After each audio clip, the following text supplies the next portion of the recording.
কি বলেছে, একটা বই, এটা ধরো কিনতে গেছো, কিনেছো, তোমাকে বিক্রি করে দিয়েছে দোকানদার, বলেছে 360 টাকায় বিক্রি করেছে, তাতে তোমার 10% ক্ষতি হয়েছে। তাহলে দোকানদার কত টাকায় কিনেছিল বা ক্রয় মূল্য তার কত ছিল সেটা বের করব। দেখি, আমি কিছু বেছে বেছে ইম্পর্টেন্ট অঙ্কের গুলোই আমি রিলসে দিচ্ছি যাতে তোমাদের সুবিধা হয় অঙ্কগুলো দেখে নিতে। কি বলে দিয়েছে তোমাকে, বিক্রয় মূল্য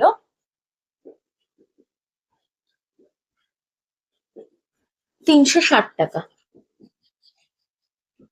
ঠিক আছে, ক্ষতি কত হয়েছে? 10%। তাহলে ক্ষতির টাকাটা বের করে নেবো, কি করে বের করব? এটা যেহেতু বিক্রয় মূল্য আছে, আমি ক্রয় মূল্যটা ধরবো।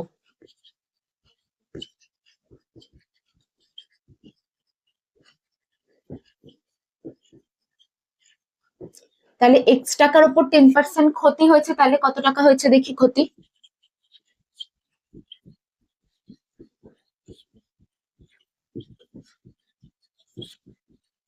আচ্ছা, এক্স টাকায় কিনে যদি 10x/100 ক্ষতি হয়ে থাকে, বিয়োগ করে দিলে বিক্রয় মূল্য পাবো। তাহলে আমি প্রশ্নানুযায়ী করব।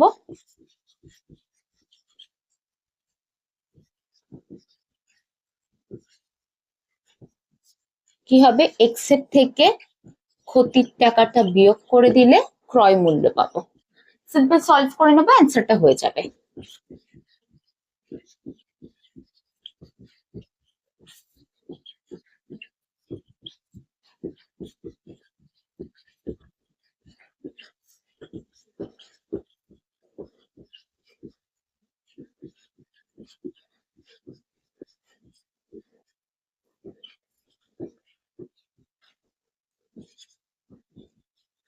তাহলে কত টাকা কেনা হয়েছিল বইটা? দোকানদার কিনেছিল 400 টাকা, আর আমাকে বিক্রি করে দিয়েছে 360 টাকা, তাই 10% তোমার ক্ষতি হয়েছে।